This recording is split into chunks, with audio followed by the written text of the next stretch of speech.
Yeah. So frame fitting. We're going to do frame fitting now. Right. So the idea is with correct frame fitting, the thing that we need to think about are, and again, if you look at the bottom of can you read the bottom of your dispensing checklist? Yeah. Please? It says suits lifestyle, front width, depth, cheeks, nose fitting, temple, ears. Today's script used, add-ons ordered, polish edge, AR, trans, extra depth, nylon rimless, is material okay? Good. And there was a 5. That lady from... Provision? Yeah. Kate? Kate. All right. There were So 5. can you tell me about some of the things that she suggested for fitting? The eyebrows. Brows? Go, yep. The temples. Yep. Not yet. The airflow. Underneath? So then you touching? and you don't get Touching on the cheeks and sweaty and and fogging. makeup, and so the glasses don't fog. Yeah, and the breathe. But I thought there was 5. So what did I say? 1, 2, 2, 3.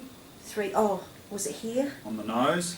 4. 4 and Ears. behind the ears, the yes. length behind the ears.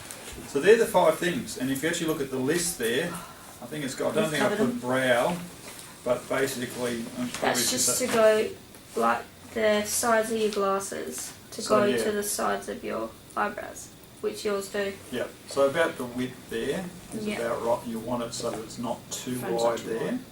wide. Now there are exceptions where you want to go because they're going to have a really high minus script. You might actually want a frame that, again, see how the frame, I suppose in my situation, there's not a lot of, it doesn't kick out and then go back.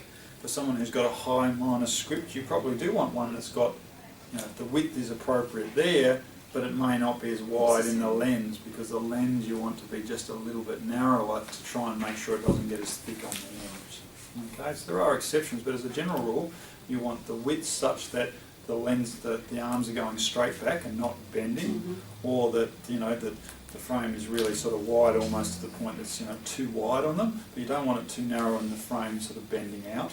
You want a good fitting on the nose. You want their eyes relatively centred in the lens. And when we say centred, we don't mean centred. It means probably about 40% across. So they're just to the nose side of centred in the lens. And again, that their eyes are probably just into the upper third, just above centre, if you like, as far as height in the lens. And if you've got that, that looks like a fairly naturally centred type lens. If it's like this, that's not so good. If it's like that, it's not so good. So you want it reasonably centred in there. Okay, so that, if that makes sense. You want to make sure every time that you've checked behind the ears, the thing, you don't want the frame. The lens to go, no. The temple. Occasionally that is adjustable, and you'll have no choice because you can clip off the end and re-put the sleeve on and fold that round.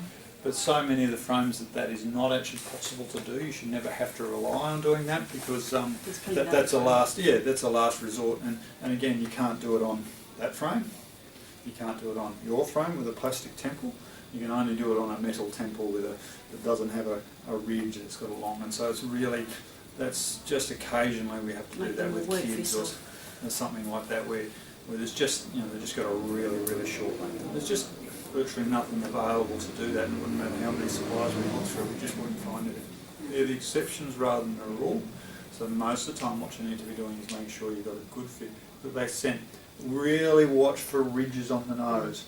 Where does it sit? Where do they like it to sit? What's comfortable for them? Do they wear it down and look over the top? Do they like it up? Do they like it back? How far the lashes away from touching the back of the lens? Is there enough to have airflow there?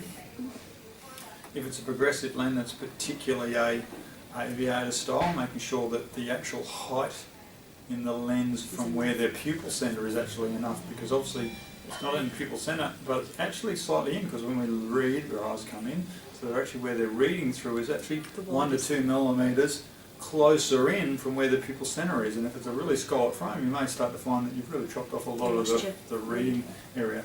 Not a problem typically, but something to watch for.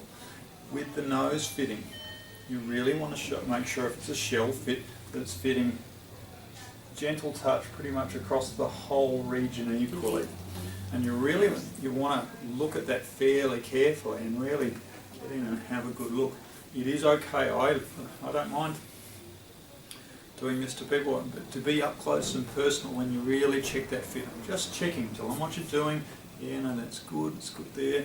They've got big gaps where that is, you don't want that to be happening. So width, colouring, obviously is important as far as taste and style, but again, someone might pick something that's not quite an optimum fit, but they really love it, and they only wear it for reading occasionally, or it's just, it's their extra pair as a fashion. Okay, Get away with it. you might be able to get away with it, but you wouldn't optimally do that unless you're sort of discussing, yeah, that's pretty good, it's going to be pretty close. If you wore it 8 hours a day every day, that's going to get a little uncomfortable there. How often you're wearing it? An hour or two here or there.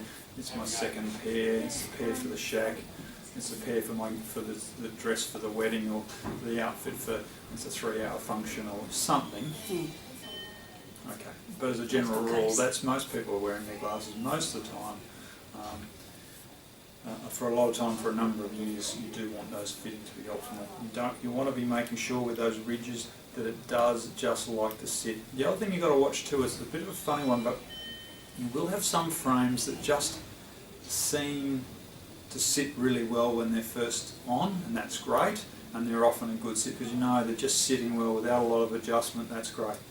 But there are some that you will sort of see, no matter what you do, they just seem to want to tip forward, just the balance of where the person's ears is, and if you like, the centre point of gravity of that frame for that individual is not good, and no matter what you do, yeah, they can be sort of adjusted, but they will just sort of like to look like they want to move. Just be aware of that. If you do see one like that, avoid it, because no matter how much you adjust it, it is often really, really hard to get that just right. Just the tipping point, the centre of gravity on it's just a bit wrong for that individual. So don't try and avoid those sorts of ones. The other thing you want to do is make sure that the panto is obviously appropriate, because again, some frames you can adjust the panto a little bit.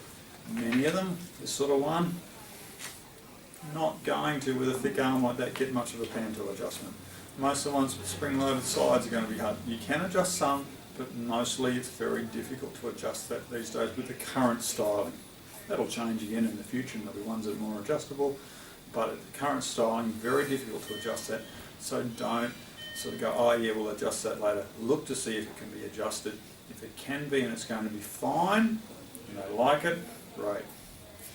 Once people pay the deposit, if it's going to be at all likely to be a post job, adjust the frame on the client then and there before it gets posted, because obviously it's harder for them to come to town. That's part of our service model, is to make sure that we do things right. They might like, they're certainly welcome to come back anytime they like for further adjustments, but they want to put them on and feel pretty good about that first day. Adjust the nose pads and everything else so it's sitting right. Make sure the back vertex difference, that's one that they didn't talk too much about. Back vertex distance is both saying between the back of where the lens is and the top of their eyeball, the cornea, how far the distance is. You don't need to know the exact thing, but there are often the calculations for all of that to various scripts on really high powers. You don't need to worry about that, that's something we'll worry about, but you do need to look to see that that clock is fitting as close as it can without being to the point it's going to be a problem with fogging or touching the lashes, because the closer they are, the better the comfort in the visual area will be, the further back. Not so bad on the straight reading lens, sometimes they like them down a bit because it gives them a slight side effect of making things seem a bit bigger. But with a progressive or any other lens, the closer they sit and fit, the wider their field of view will be. That makes sense? Mm-hmm. You're wearing progressives, Bronwyn. You're not wearing progressive, but I've put a trial frame on you with a progressive in it, didn't I? With the little lenses like that, and you saw. And as soon as you move it away, it gets funnier, doesn't it? When you sit it closer, it's a bit weird, but it's not so bad. Same thing, if you've got it out a little bit, the visual fields are less and the distortions are greater. It sits closer, the field of view is greater, and the distortions are less. Yeah.